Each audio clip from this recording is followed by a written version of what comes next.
Once upon a time, Diddy was perceived as an unassailable force, almost as if he was cloaked in invincibility. Then, out of nowhere, Homeland Security showed up at his doorstep, turning his world upside down. Suddenly, the public's perception began to shift. It was a wake-up call. Even Diddy isn't immune to the law. To add to the turmoil, a sexual assault lawsuit has been filed against him, opening up a whole new can of worms. Despite multiple accusations, no action was taken until Monday, March, when law enforcement conducted raids on 2 of his properties, leading to extensive destruction. Drawers were left open, documents were scattered, and even safes were broken into during the raids. His lawyer referred to the incident as a witch hunt, contrasting it with the term raid used by law enforcement. In recent news, a warrant was issued allowing law enforcement to raid Diddy's property. This development has raised several questions surrounding Diddy, his family, and the possibility of arrests. Let's investigate the situation and uncover the truth behind these events. Throughout his career, Diddy has established himself in the music industry through his record label, Bad Boy Records, and has gained immense recognition. Sean John Combs, also known as Diddy, P. Diddy, and Puff Daddy, has achieved tremendous success in his career. He has released numerous record-breaking hits over the years and received numerous awards, including a prestigious award for a Video of the Year. Beyond his accomplishments in hip-hop, Diddy has diversified his endeavors. Today, he is recognized as a successful entrepreneur and billionaire. Notably, his ventures in the alcohol industry have contributed significantly to his financial growth. However, an unexpected event occurred last year. Cassie, his ex, filed a lawsuit alleging that Diddy sexually abused her over the time they dated. This wasn't something any of his fans expected. Soon after, several other cases involving sexual abuse surfaced as individuals gained the courage to speak out about incidents dating back many years. This isn't where things end. Because these cases began piling up, something stood out. These cases, along with things that people have said, started to make it seem like Diddy was linked to sex trafficking. That's also where the raid came in, even though officials haven't specifically mentioned the connection. CNN did report that the raid is actually linked to an ongoing investigation into sex trafficking. According to the complaint, Diddy raped Cassie once. She went on to say that Diddy was aggressive toward her at various points in their relationship, including multiple beatings. Cassie further states in her lawsuit that Diddy coerced her into having sexual relations with male sex workers. Diddy assaulted Cassie when she wanted to end their relationship, according to the lawsuit, and he persisted despite her repeated refusals and attempts to distance herself. The two reached a settlement the very next day. No one knew the final settlement amount, and the details of the deal remained confidential. The payment in no way constitutes an admission of guilt to the claims, as Sean's lawyer did convey. It seemed as though Cassie's lawsuit unleashed a deluge of more sexual assault claims and lawsuits against Diddy. Others felt encouraged after she sued him and began to share their own stories as if her defiance had given them hope. On November 3rd, we finalized the settlement with Cassie. A few days later, 2 claims began to emerge. The victims' accounts of the episodes, which date all the way back to our founding, made the claims startling. 2 individuals, one of whom chose to remain nameless, sued Diddy for sexual assault on this day. So far, all we know about the lawsuit is that the plaintiff claimed Sean physically assaulted her and that the hip-hop stalker sexually raped her. But another victim, Joy Dickerson-Neal, came forward. She claimed that Sean had sexually abused her again after drugging her. Not to mention these accusations, Joy was a college student back then. In addition, the claim noted that Diddy had videotaped the encounter and shared the footage with other music business professionals. On December 10th, Diddy faced another sexual assault case. Jane Doe, the victim who filed the claim, was the plaintiff, who requested anonymity. The accusation was very grave. The victim claimed that she was a victim of gang rape. Among the people she named were Sean Diddy Combs and Harvey Pierre, the ex-president of Diddy's Bad Boy Records company. She further stated that a third party was also involved. At this point, Diddy started paying attention to how people were reacting to the news of these lawsuits for the first time. In response to these charges, he chose to publicly refute them. He promptly informed the public that the individuals suing him were merely seeking financial gain. These accusations, he said, were repulsive. Additionally, Diddy stated that he will stand up for his family, the truth, and his reputation. In February, the following lawsuit was filed. At least one male victim has chosen to sue Diddy this time. On Diddy's most recent album, The Love, Rodney Little Rod Jones Jr. served as a producer. Album Off the Grid. The complaint states that Diddy would reach down and touch Rodney's butt.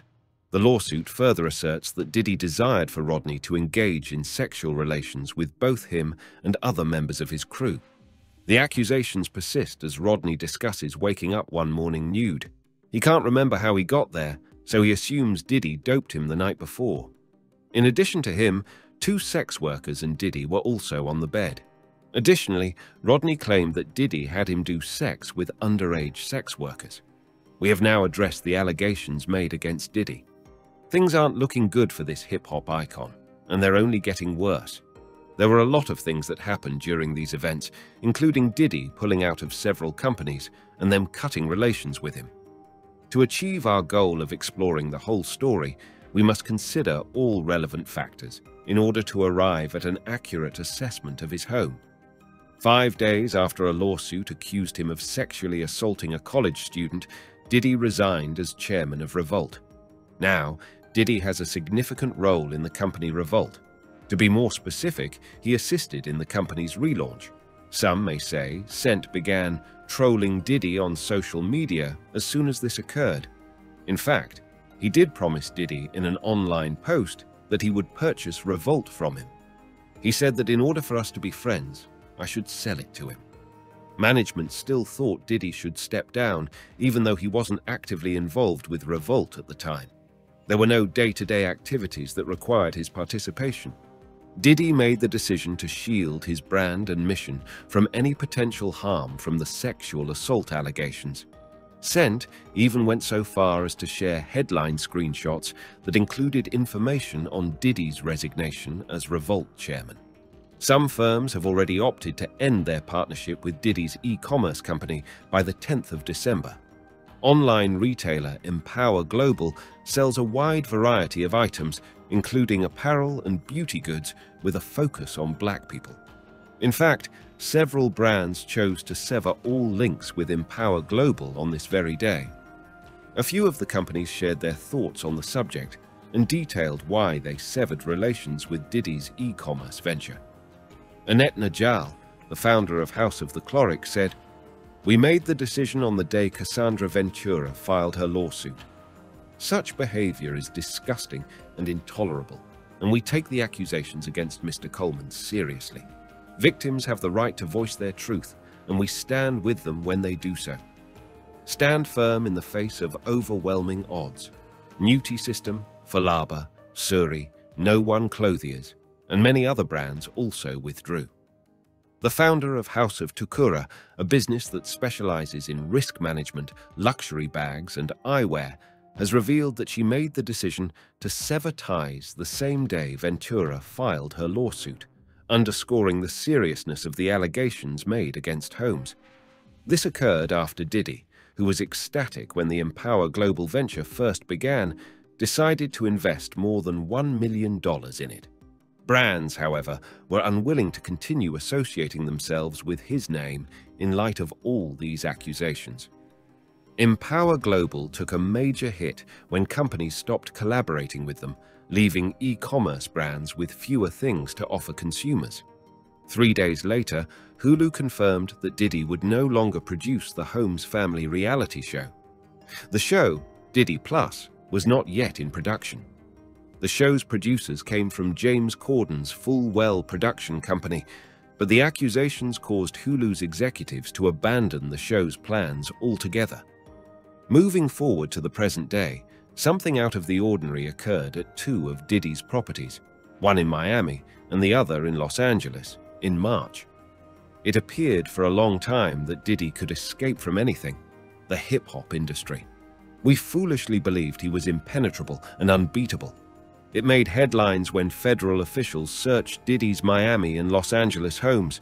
Millions of people began to wonder about this as soon as the news spread online. All right, let's clarify something. The Department of Homeland Security investigations will not issue warrants for federal agents to raid someone's home. It takes a lot of effort and proof to get this kind of warrant.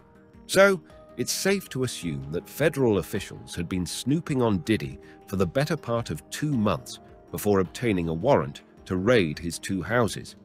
Now, let's shift gears and discuss search warrants. Many people are still confused about what happened, so that would help put their minds at ease. In most cases, judges will consider 2 key factors before issuing a search warrant to a defendant. The federal agent must first provide evidence demonstrating a strong belief that the property was the scene of a crime. The judge will also take into account the possibility that certain artifacts discovered at the site have some bearing on the federal offense under investigation. In order for the judge to decide whether or not to issue the search warrant, the investigators conducting the investigation must present sufficient evidence. This data demonstrates that they have been examining Diddy for quite some time. I will get into that shortly. There have been multiple other instances where people have linked Diddy to sex trafficking. The moment the federal authorities reached Diddy's 2 houses, they wasted no time barging in and searching every room. They undoubtedly caused chaos. If we look closer at the video footage that TMZ obtained after the raid, we can clearly see that. The federal officers who searched Diddy's home obviously dug hard to uncover the evidence they sought. They further desecrated what appeared to be a walk-in closet by tossing his shoes and clothes onto the floor. The feds also raided Diddy's properties in search of safes and stole everything they could find. Additional video surfaced showing broken electronics in Diddy's residence. The federal government likely removed the hard drives from this device in order to search for evidence that could aid their case. Afterwards, word got out that Diddy did help the feds out during the raids, but he was worried about the way the feds handled his children and staff. Officials did not comment on the reason for the raids at this time. Anand later revealed that the operation was part of a sex trafficking investigation. They raided Diddy's 2 homes, but his lawyer has already reacted to the severe charge. Keep in mind that they refrained from formally accusing him of any wrongdoing. It appears the feds were unable to discover any concrete evidence linking Diddy to the instances under investigation during the raid. Nevertheless, the feds searched Diddy's houses and seized certain electronic gadgets. Computer hard disks were among the items seized, suggesting that federal technical teams are probably currently reviewing the data recovered from these devices. This could contain more information, or perhaps the proof they need to connect Diddy to these probes. Sean's attorney claims that these federal officers' actions prompted the issuance of search warrants at Mr. Cohen's homes yesterday, leading to a serious military overuse of force. Nobody can justify the brutality and aggression shown by the government or the treatment of his family and employees. His attorney continued by saying that this was all a witch hunt. He claims that civil litigation was the source of the allegations that guided their investigation. Finally, Diddy's attorney reiterated that his client was innocent of all charges and said that he would fight to clear his clients. Currently, we cannot establish a connection between the accusations against Diddy and his residence rating. The raid was reportedly part of an ongoing sex trafficking case, so there may be more going on than we realize. Still, we can only presume that there should be a connection. As Usher phrased it in an interview, Diddy's past is full of some pretty strange stuff. If you're interested in learning more about how federal officials connected Diddy to possible sex trafficking, this interview from a few years ago is a solid place to start. Thus, let us rewind the clock to see an interview that Usher did with Howard Stern's show. Usher made a big deal about staying at Diddy's estate when he was a youngster. The hip-hop industry only recently discovered Usher. The original plan was to move in with Diddy so he could experience rap star life. In the spring, Usher stayed at Diddy's estate. "I got a chance to see some things," Usher said. "Whether I could indulge and comprehend what I was seeing is anybody's guess." He claimed that Diddy exposed him to wild things in an interview he gave to a Rolling Stone journalist back in. He claimed that Diddy had shown him something very different. He went on to describe how he could enter a room at Diddy's estate and witness people engaging in sexual activity. They showed him rooms where people were having orgies in addition to one-on-one interactions. Keep in mind that Usher was there too. No one should expose children to such content when they are so young. But Diddy felt compelled to witness it for himself, because that is the hip-hop way of life. While this was already quite fishy, we must return to Cassie Ventura's statement from when she sued Diddy to get a full picture. See, she did level rape and abuse accusations against Diddy. However, sex trafficking is another issue she raised. We have discussed the impending lawsuit against Diddy. Rodney Lowe Rod Jones Jr. filed the case. The narrative intensifies again at this point. You see, Rodney actually amended the initial case he filed on the same day they raided Diddy's properties. He was even more specific this time, and the fans might have finally discovered the proof they required to secure a search warrant. There were a couple of things that Rodney changed. For an exam, consider Diddy's designated alcohol bottles. He asserted that the date rape medications had become contaminated. Additionally, he states in this paper that Diddy was known to regularly associate with underage girls and sex workers. Rodney stated that Diddy's Miami, New York, and Los Angeles residences were rife with concealed cameras. According to this claim, all signs point to Diddy secretly recording sex at home with these cameras. According to Rodney, guests and sex workers visiting homes were unaware of these recordings. Among many other things, I'd like us to zero in on Rodney's particular reference to sex trafficking in the February case revisions he submitted. Diddy has allegedly run a sex traffic operation for a while now, says Rodney. In addition to his staff, Rodney claims that he has a number of music industry associates who assist him in running the business. John Diddy Combs, a music producer, is facing fresh allegations that accuse the hip-hop mogul of humiliating him and compelling him to engage in prostitution. At the same time, Rodney brings in an additional comb, Jonathan Combs. This individual, one of Diddy's sons, is currently in his teenage years. These claims state that Diddy has Justin assist in bringing in more minors for the sex work business. He took it upon himself to find sex workers for his dad. Rodney also cited Justin and Christina Combs, Diddy's chief of staff, as having worked on this. These accusations have begun to reveal the identities of other individuals, including Prince Harry and others, and have begun to surface as a result of these accusations. Indeed, what you heard was accurate. Diddy is now facing a multi-million-dollar lawsuit, and it took a surprising turn when we learned that Prince Harry's name was involved in it. Diddy is the subject of a multi-page official document that consolidates all of the litigation. Prince Harry's name keeps popping up as the most startling one in this whole text. I want us to be clear on something before you start making assumptions. The document does not implicate Prince Harry in any wrongdoing. It's simply a term for the famous people that Sean frequently associates with. The main point of this section is to explain how Diddy is known to have associates from all walks of life and professions, including students. The article goes on to say that Diddy has often planned private events for his famous friends and allies. It goes on to say that this includes friends and acquaintances of famous people, athletes, and politicians. Following Roddy's decision to initiate the case and subsequent amendment, Diddy has remained silent, describing the claims as pure fiction. Of course, all the statements made here are relatively recent. Thus, a great deal can transpire in the future. The fate of the federal agents responsible for evaluating Diddy's properties is currently unknown. We are aware that they have stated that this is all part of their ongoing inquiry and that they will provide whatever details they find at a later time. Additionally, we have no idea how long this will take. The New York Homeland Security Investigations Division will not take a search warrant lightly, and these claims are serious. They had to have good reasons to issue the warrant and assign ratings to two of the rappers' homes. Because they had official ones, they must have followed all the proper procedures to have a court issue a search warrant. They would not have needed a warrant to know something was wrong without sufficient proof or evidence. Homeland Security has not yet filed any charges against Diddy, but this does not signify a resolution to the matter. For now, all we can do is wait for events to unfold. Nonetheless, Diddy's current location is a major concern for everyone. As soon as his properties were valued, rumors began to circulate that Diddy had departed the nation.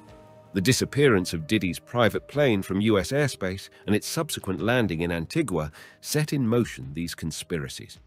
In this regard, federal prosecutors stated that they had no knowledge that Diddy was a passenger on the jet when it left the United States. Not everyone buys into the idea that Diddy is in jail right now. At this point, there is no evidence to support this conspiracy theory. However, it's important to remember that Diddy never actually went to jail during the raids, even though his lawyer had publicly stated that he had fully cooperated. According to his lawyer, Diddy has not received any official criminal charges following the raid. Meanwhile, another issue has surfaced: the arrest of a man at Miami airport on suspicion of having ties to Diddy. The irony is that this occurred on Monday, the very day that federal inspectors were evaluating Diddy's mansions. In a twist of fate, Brendan Paul found himself ensnared in the unforgiving grasp of the law. Rumors swirled, painting Brendan as Diddy's alleged drug courier, a narrative echoed by many. As they apprehended Brendan, a shocking discovery unfolded. Drugs and marijuana were found in his possession. The law didn't hesitate, charging him instantly with narcotics possession. Brendan, once a collegiate basketball star at Syracuse University, is now a year older, his life taking an unexpected turn. It's important to note, however, that these arrests seem to stand alone, with no apparent ties to the raids. One more questionable detail emerges. Sean Diddy Mount's civil sexual assault lawsuits include references to Breannan Paul. Little Rodney Brendan Rod Jones revealed Paul to be Diddy's drug mule. If you believe Rodney, Brendan was the one who got Diddy's hands on narcotics and firearms. Maybe Diddy's whole predicament, his need to flee or even turn himself in, is a complete and utter comedy. The legal team representing Brendan made it clear that they would prefer to resolve the matter in court rather than involve the media. Other news publications have already covered the story following the arrest. The situation swiftly became explosive when federal officials arrived at two residences that belonged to the renowned hip-hop artist and rapper Diddy. As far as Diddy's lawyer is concerned, the federal agent's seizure of two of his children constituted an aggressive raid. This came after Diddy faced multiple accusations, including victim lawsuits that he allegedly supported to the hilt. An ongoing investigation into a case involving sex trafficking led to the raid. New accusations have surfaced, even though Diddy's counsel did communicate his innocence to the public. Rodney Little's initial complaint has undergone significant change. Rod Jones filed a complaint against Sean in February, which has left Diddy in a precarious position. Since the investigation is ongoing, the officials have not released any additional information about the matter. However, we can scrutinize the current facts, which include the allegations made against Diddy and the cases already filed. While federal officials are currently able to examine material on confiscated hard drives and other gadgets, this could change at any time, and he is not facing any criminal charges. We believe Diddy could get away with everything for a long time. Despite his long history of assault accusations, the law can no longer ignore the mounting evidence against him in the form of lawsuit after lawsuit. Federal officials suspect Diddy of being involved in a sex trafficking organization, so this time, it's not only about his sexual assaults. What do you think about everything? Do you think he's guilty? Share your thoughts below. Don't forget to subscribe and like this video if you liked it, so you don't miss any future updates.